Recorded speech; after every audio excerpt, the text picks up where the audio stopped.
Hello दोस्तों, स्वागत है आपका एक यारों के रिएक्शन में। मैं हूं कविता इंडिया से और आज जो हम वीडियो देखने जा रहे हैं वो आप में से बहुत लोग शायद इन्हें फॉलो करते हैं, इन्हें देखते हैं। तो ये यूट्यूब चैनल है केलिया रिएक्ट्स के नाम से और निधि शर्मा इसे चलाती हैं। ओनर है निधि शर्मा और उन्होंने रिसेंटली एक वीडियो अपलोड करा है जिसमें उन्होंने किसी न्यूज़ चैनल का एनालिसिस दिखाया है जिसमें करेक्टली ये लिखा गया है कि मोदी इस्तीफ़ा देने जा रहे हैं और वीडियो का टाइटल भी ऐसा कहता है कि नया प्रधानमंत्री कोई और होगा। तो पहले मैं भी ये वीडियो देखना चाहूँगी। आप में से बहुतों ने बोला है कि आपको ये यूट्यूब वीडियो ज़रूर देखनी चाहिए।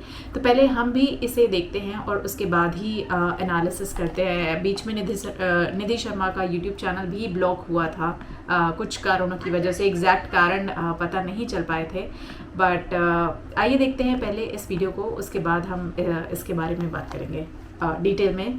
पहले देखते हैं निधि शर्मा ने अपने इस थंबनेल और यूट्यूब के थ्रू क्या बताने की कोशिश की है। देश का नया प्रधानमंत्री कौन होगा आखिरकार? वीडियो के टाइटल में प्रज्ञा मिश्रा जी कहती हैं कि मोदी जी के इस्तीफे के बाद ये बनेंगे देश के न्यू प्राइम मिनिस्टर। ये ख्वाब हमने लंबे समय से, कई सालों से देखा था और फाइनली पूरा होने जा रहा है, इसकी आशंका है मुझे। और कहीं ना कहीं एक पॉसिबिलिटी भी है कि हो सकता है। हे हाय हेलो नमस्ते जी, सत श्री अकाल, अस्सलाम वालेकुम। मैं निधि शर्मा इंडिया से। जो एग्जिट पोल्स प्रज्ञा मिश्रा जी ने अपने वीडियो के जरिए हमें बताए, उसी हिसाब से रिजल्ट आया। और गोदी मीडिया के एग्जिट पोल्स क्या कह रहे थे कि मिनिमम टू मिनिमम 370 सीटें तो है ही है एनडीए की, 300 पार भी नहीं हुई। और बीजेपी की सीटें वो बता रहे थे एटलीस्ट 300 पार, जो कि 250 पार भी ना हो पाई। पर प्रज्ञा जी का एनालिसिस करेक्ट था और ऐसा ही होता है हमेशा। वो सच्ची पत्रकारिता करती हैं, उनके जरिए किए गए दावे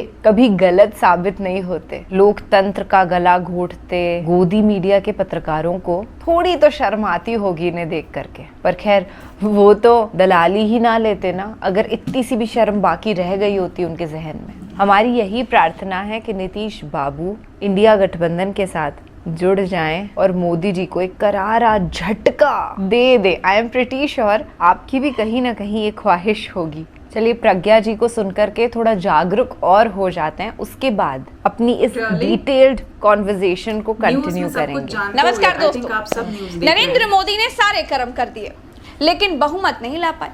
आज राष्ट्रपति भवन गए और अपना इस्तीफा दे दिया। तो कहानी ये है दोस्तों कि नरेंद्र मोदी के पास बहुमत नहीं है। अब तक एक आकाश की एक पाताल की बातें करने वाले नरेंद्र मोदी जी को बैसाखियों के सहारे अपनी सरकार खड़ी करनी पड़ेगी। जो नरेंद्र मोदी अब तक रात 8 बजे आकर अपना निर्णय जनता पर थोप देते थे, अब अपने गठबंधन के लोगों से पूछ कर काम करना पड़ेगा। यानी अब मनमानी खत्म। लेकिन अब यहाँ पर रुकिए, क्योंकि मैंने अब तक आपको जो बताया है वो सिक्के का एक पहलू था। अब दूसरा पहलू यह है कि मोदी की बीजेपी ने कहा है कि अब उनको आरएसएस की जरूरत नहीं है। लेकिन सवाल यहाँ पर यह भी है कि क्या अब आरएसएस को मोदी की जरूरत है? क्या आरएसएस गडकरी को आगे करेगा? क्या एनडीए के लोग मोदी के नाम पर सहमत होंगे? वो नितिन गडकरी को आगे बढ़ाएगा, लेकिन पहले सांसदों की मीटिंग तो हो। सांसदों की मीटिंग तो हो जी। या तो सांसदों की मीटिंग होने के पहले एनडीए गठबंधन की मीटिंग हुई। प्रोसेस क्या होता है? पहले बीजेपी की अपने सांसदों की मीटिंग होगी, उसमें मोदी जी का नाम आगे प्रपोज होगा। मोदी जी नेता चुने जाएंगे और फिर मोदी जी घटक दलों से बात करेंगे, एनडीए का चुना जाएगा। मोदी जी पहले एनडीए से एंडोर्समेंट करवाना चाहते हैं अपना। जो बातें आपको और मुझे पता है वो मोदी जी को पता नहीं होगी, ऐसा थोड़ी है। परंपरा बदल दी उन्होंने। इंडिया गठबंधन नरेंद्र मोदी को प्रधानमंत्री न बनने देने के सारे जतन कर रहा है। एनडीए गठबंधन के पास सीटें हैं 292, लेकिन इनके गठबंधन से 16 सीटों वाले टीडीपी और 12 सीटों वाले नीतीश कुमार इंडिया के साथ जा सकते हैं। इंडिया के लोग कहते हैं हमारी बात चल रही है। अब बात अगर चल रही होगी तो मैं चैनल पर तो नहीं बोलूंगी, लेकिन राजनीतिक नेता और इतने बड़े बड़े जो शीर्ष दिग्गज नेता हैं, ये सब एक दूसरे को दशकों से जानते हैं और मुझे लगता है एक दूसरे से बात तो हमेशा ही करते हो। यानी 16 और 12 सीटें मिलकर हो जाती हैं 28 सीटें। अगर मोदी कैंप में से ये दोनों पार्टियां निकल जाती हैं तो फिर पूरा एनडीए सिमट जाता है 264 पर। बहुमत के लिए चाहिए 272। ऐसी सिचुएशन में एनडीए के पास सरकार बनाने लायक आंकड़े नहीं रह जाते हैं। दूसरी तरफ इंडिया के पास है 234 सीटें, यानी बहुमत के लिए इनको चाहिए कुछ 38 सीटें। अगर 28 सीटें नीतीश बाबू और चंद्रबाबू नायडू की तरफ से मिल जाती हैं तो कम पड़ेंगी केवल 10 सीटें। और अब ये 10 सीटें इंडिया गठबंधन निर्दलीय कैंडिडेट से और छोटे दलों को जोड़कर जुटा सकता है। नीतीश कुमार इंडिया के संपर्क में है। दोस्तों, नीतीश कुमार और तेजस्वी यादव दोनों को इंडिया और एनडीए की मीटिंग में जाना था। पटना से एक जहाज उड़ता है। जहाज में आगे पीछे बैठे हुए नीतीश कुमार और तेजस्वी यादव को देखा गया, लेकिन थोड़ी देर के बाद दोनों को एक सीट पर बैठा हुआ देखा गया। कहा जा रहा है कि नीतीश कुमार को इंडिया की तरफ से प्रधानमंत्री बनने का ऑफर दे दिया गया है। कांग्रेस ने कहा है कि 99 सीटों के साथ वो सरकार नहीं बनाएंगे। बाकी अगर कोई प्रधानमंत्री बनना चाहता है तो उसे बाहर से सपोर्ट करेगी। चाचा ने पलटी ऑलरेडी मारी हुई है। ये एक रणनीति के तहत एनडीए के साथ गए थे। बहुत अच्छा कॉम्बिनेशन तेजस्वी यादव और नीतीश कुमार का बना हुआ है पहले से। तो दूसरा पहलू यह है दोस्तों कि नरेंद्र मोदी का तीसरी बार प्रधानमंत्री बनना अब भी खतरे में है। और अगर प्रधानमंत्री बन भी गए और पिछली सरकार की तरह मनमानी की, मंत्रियों को बिना नाखून का शेर बनाकर रख दिया, तब तो गुरु विद्रोह होगा। विद्रोह होगा तो बैसाखियों पर खड़ी मोदी जी की सरकार गिर जाएगी। मोटा मोटी मानकर चलिए कि मोदी की गारंटी, मोदी है तो मुमकिन है, अब की बार मोदी सरकार, ये सब कुछ नहीं चलेगा। अब मोदी सरकार नहीं, अब तो गठबंधन की सरकार। बीजेपी पोस्टर्स में दिखाती थी कि मोदी राम को लाए हैं। मोदी जिस अयोध्या के नाम पर पूरी उम्र सत्ता में रहना चाहते थे, उस अयोध्या ने मोदी के कैंडिडेट को ही हरा दिया। बीजेपी का सुपड़ा उत्तर प्रदेश में ऐसा साफ हुआ कि अयोध्या की सीट तक हार गई। अयोध्या हारने के बाद बीजेपी सपोर्टर्स अयोध्या के लोगों को गालियां देने लगे, अयोध्या के हिंदू वोटर्स को कोसने लगे। ये कुछ ट्वीट्स देखिए जरा। अब देखिए कैसे भक्त मंडली बिल्कुल पगला गई है। दोस्तों, मोदी ने पिछले 10 सालों में अपने एनडीए के लोगों का मुखड़ा तभी दिखाया जब इंडिया नाम का गठबंधन बना था, लेकिन इस बार मोदी बैसाखी पर खड़े हैं। अनुकंपा पर बने हुए प्रधानमंत्री बनेंगे। इसीलिए एनडीए दलों की एक ऐसी ही हाय हेलो वाली मीटिंग बुलाई गई थी, जिनको मोदी सेकते तक नहीं थे, जो मोदी से महीनों मिल तक नहीं पाते थे, वो मोदी के साथ बैठकर मीटिंग कर रहे हैं। समय ने मोदी को यहाँ पर लाकर खड़ा कर दिया है। मोदी को झूठ मूठ का मुस्कुराना पड़ रहा था। आप सीनियर है दल बदलने में, आप सीनियर है नए नए दलों से गठबंधन करने में, आप सीनियर है अपने खुद के ससुर की पीठ में छुरा भोंकने में। अरे आप सीनियर है एक चुनाव के बाद दूसरे चुनाव में हारने में, एक चुनाव के बाद दूसरे चुनाव में हारने में, और मैं तो उसमें सीनियर हूं नहीं। हालत ये थी मीटिंग की कि मोदी मुस्कुरा रहे थे और बाकी सब लोग सीरियस थे, क्योंकि जो मोदी आज दोस्ताना दिख रहे हैं, कल तक यही मोदी जी सबकी क्लास लिया करते थे। चंद्रबाबू नायडू को न जाने क्या क्या कहा था, लेकिन आज उन्हीं चंद्रबाबू नायडू के बगल में बैठकर जबरन मुस्कुराना पड़ रहा है। आप सब सत्ता में हिस्सेदारी चाहते हैं। कोई अमित शाह का विभाग चाहता है, कोई राजनाथ सिंह का विभाग चाहता है, कोई निर्मला सीतारमण का विभाग चाहता है। अब सबके चेहरे पर देखिए तनाव है। सब सोच रहे हैं कि बहुत हुई 10 साल की तानाशाही गुरु, अब अपना हक लेकर आएंगे। मोदी झूठ मूठ का मुस्कुरा रहे हैं। बाकियों के चेहरे देखिए गंभीरता के कारण तनाव में दिख रहे हैं। सब अपने अपने विभागों के लिए बड़े चिंतित हैं। अब अगले 5 साल मोदी के नाक में यही लोग नकेल डालकर रखेंगे। कहा तो यहाँ तक जा रहा है कि मोदी को आसानी से सब अपना नेता तक मानने के लिए तैयार नहीं है। मोदी को इससे बड़ी तकलीफ होगी, अपने घर में किराएदार की तरह रहना पड़ेगा। चलिए इस वीडियो में इतना ही, दीजिए इजाजत।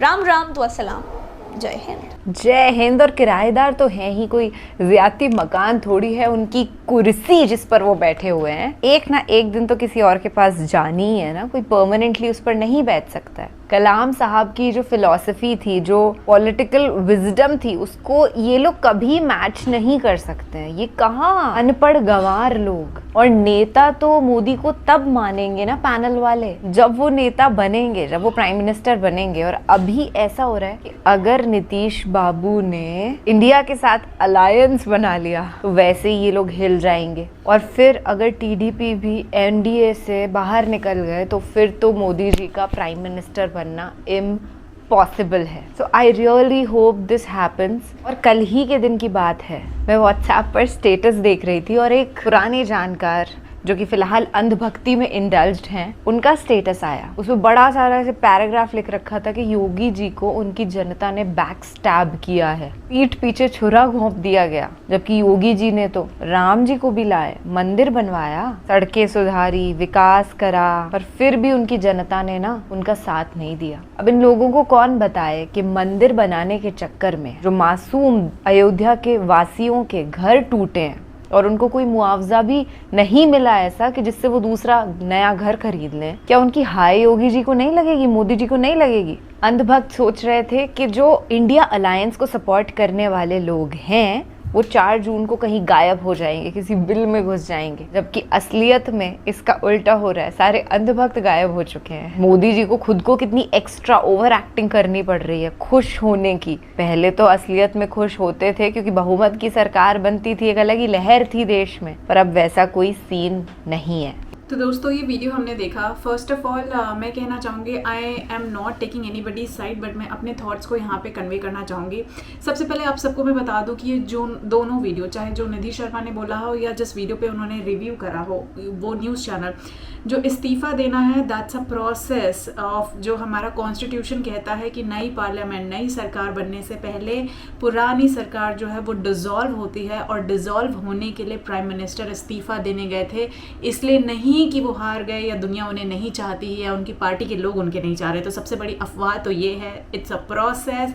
मोदी जी ही अगले प्राइम मिनिस्टर बनेंगे, वो डॉक्यूमेंट भी ऑलरेडी साइन करके आउट हो चुका है। It's not that I am a Modi fan, it's just that I am telling you the facts कि किस तरीके से यहाँ पे गलत इन्फॉर्मेशन दी जा रही है। So first of all there is a process. 17th parliament हमारी डिज़ोल्व हुई है, 18th का फॉर्मेशन होने वाला है। तो डिज़ोल्व होने से पहले देयर इज़ अ प्रोसेस कि जो करंट प्राइम मिनिस्टर होता है वो जाके प्रेसिडेंट को ऑफिशियली ये बताता है कि हम इस लोकसभा को डिज़ोल्व कर रहे हैं और हम नई सरकार बना रहे हैं। एंड इन रिटर्न आपने न्यूज़ में देखा होगा ऑलरेडी कि एक फेयरवेल ऑर्गेनाइज हुआ है प्रेसिडेंट की तरफ से। तो ये नॉर्मल प्रोसेस है, ये न्यूज़ में ऑलरेडी भी है। उसके बाद भी इस तरीके की झूठी अफवाह फैलाना मुझे नहीं लगता वो सही होगा। सेकेंड बात ये है कि जो इन्होंने बोला कि बैक स्टैप किया गया है, काम किया गया है, मोदी जी को नेता नहीं चाह रहे हैं, या अगर टीडीपी और जेडीयू चली जाती है तो इंडिया अलायंस के साथ, तो इंडिया अलायंस की सरकार बन जाएगी। आप बताइए कैसे बनेगी? अगर टीडीपी और इंडिया अलायंस दोनों साथ में चले जाते हैं तो they are short of 8 to 10 seats, जो कि सेम केस है इंडिया अलायंस के साथ। तो अगर निर्दलीय दल इंडिया अलायंस ज्वाइन कर सकते हैं तो क्या ये पॉसिबिलिटी नहीं है कि इंडिया अलायंस दल एनडीए भी ज्वाइन कर सकते हैं? आई मीन यहाँ पे सिर्फ आपको इन्फॉर्मेशन दी जा रही है, लेकिन सिर्फ एक सिक्का, एक पहलू का, सिक्के के पहलू का एक तरफ आपको बताया जा रहा है। अगर निर्दलीय दल को इंडिया अलायंस अप्रोच कर सकती है तो क्या एनडीए इंडिया अलायंस को अप्रोच नहीं कर सकती है और वो सरकार फॉर्मुलेशन नहीं कर सकती है? दूसरी बात इन्होंने बोला कि सेम फ्लाइट पे आ रहे हैं, साथ में बैठे हुए हैं, तो ठीक है, दे आर पॉलिटिशियंस, वो उनका काम है रोज़ का, हमारे आपकी तरह, वो उनका सोसाइटी है, उनका समाज है, वो आपस में आ रहे हैं, बैठ रहे हैं। डज नॉट मीन बट हर सदस्य अपना फ़ायदा देखेगा कि उसे अपना फ़ायदा कहाँ है, and this is what politics is. अगर वो साथ फ्लाइट में आए हैं इसका मतलब ये नहीं कि वो कहीं ना कहीं धोखा देने वाले हैं। बहुत क्लियरली जेडीयू के लीडर नीतीश कुमार ने बोल दिया है और टीडीपी लीडर ने बोल दिया है कि हम मोदी जी के साथ रहेंगे, ये ट्वीट करके सपोर्ट दिया, और फाइनली मोदी गवर्नमेंट बन रही है। So like I mention, I am not a Modi भक्त, बट मैं आपको सिक्के के दोनों तरफ के इन्फॉर्मेशन से रूबरू करा रही हूँ, क्योंकि यहाँ पे जो है वो सिर्फ और सिर्फ एक तरफ की इन्फॉर्मेशन दी गई है। रही बात हारने की, एग्जिट पोल्स की और बेटर परफॉर्मेंस की, जैसे कि उस मीडिया पर्सन ने रिव्यू करके बताया, तो एक ही कार्यकर्ता डेफिनेटली कभी भी प्राइम मिनिस्टर चूज़ करने के प्रोसेस में रिस्पॉन्सिबल नहीं होता। अगर आप कोई भी बुक उठा के पढ़ लें, आप कॉन्स्टिट्यूशन पढ़ लें, तो कार्यकर्ता वॉलंटियर सपोर्ट कर सकते हैं, वो कभी भी प्राइम मिनिस्टर कौन होगा ये डिसाइड नहीं कर सकते। वो डिसाइड करती है पार्टी इंटरनली, एंड डेफिनेटली जो आपके अलायंसेस होते हैं वो डिसाइड करते हैं कि वो किसे कॉमनली अपना प्राइम मिनिस्टर देखना चाहते हैं। These are all general facts and terms, जो कि मुझे लगा कि शायद इस वीडियो में नहीं बताए गए हैं आपको कंप्लीट इन्फॉर्मेशन, तो मैं आपको बता रही हूँ। तो ये बहुत इनकम्प्लीट इन्फॉर्मेशन पहुँचाई जा रही है, which is again not a good part, there after रही बात एग्जिट पोल्स की, तो यार इट्स लाइफ, आई मीन हर बार एग्जिट पोल ऊपर नीचे होता है, ठीक है, कभी मीडिया ड्राइव्ड होता है, कभी बाइस्ड हो सकता है, I can agree on that part, but अभी तक आप देखिए जितने भी मीडिया पोल्स आए हैं, पहले की भी, it's not about being Modi, पहले उससे पहले भी मीडिया पोल्स आते रहे हैं, जब कांग्रेस की गवर्नमेंट थी, जब उससे पहले स्टेट्स के लिए एग्जिट पोल आते रहे हैं, तो हमेशा एग्जिट पोल्स सही होते हैं। हाँ, इस बार डेफिनेटली अब जो अचानक जो सडन चीज़ें होती हैं वो बता के तो नहीं आएंगी, तो जैसे कभी क्लाइमेट चेंज हो गया, कोई अर्थक्वेक आ गया, वो आपको बता के नहीं आएगा, ठीक है, उसका कोई प्रोसेस नहीं है। उसी तरह यहाँ पे हुआ, कुछ रीजन्स के एग्जिट पोल बेकार हो गए, हाउएवर हर जगह में आप देखो, लेकिन एग्जिट पोल बाकी जगह मैच कर रहा था, किसी ने उस बात को ध्यान नहीं दिया कि बाकी जगह एग्जिट पोल मैच हुए हैं, रेदर देन 2 जगह एग्जिट पोल या 3 जगह एग्जिट पोल फेल हो गए। तो आपको पैरेलली दोनों सिक्के, दोनों पहलू साथ में लेके चलना होता है, रेदर देन आप अपने अकॉर्डिंग इन्फॉर्मेशन को ट्विस्ट करके बताएं, which is not again good. ये मेरा अपना मानना है, दो I am not against anybody, मेरा कुछ कहना नहीं है, बट ये जो एक तरफा इन्फॉर्मेशन है ये कहीं ना कहीं नुकसानदायक होती है, और वही यहाँ पे करने की कोशिश करी गई है। आई मीन सिर्फ एक पहलू बताया गया है, या इनकम्प्लीट इन्फॉर्मेशन में कहूँगी दी गई है, कंप्लीट इन्फॉर्मेशन नहीं जानने की कोशिश करी गई है, which is wrong I would say. आपका इस पर क्या कहना है मुझे कमेंट्स करके ज़रूर बताइएगा। मैं मिलती हूँ आपसे अगले एपिसोड में, तब तक के लिए जय हिंद, नमस्ते, सत श्री अकाल, बाय बाय।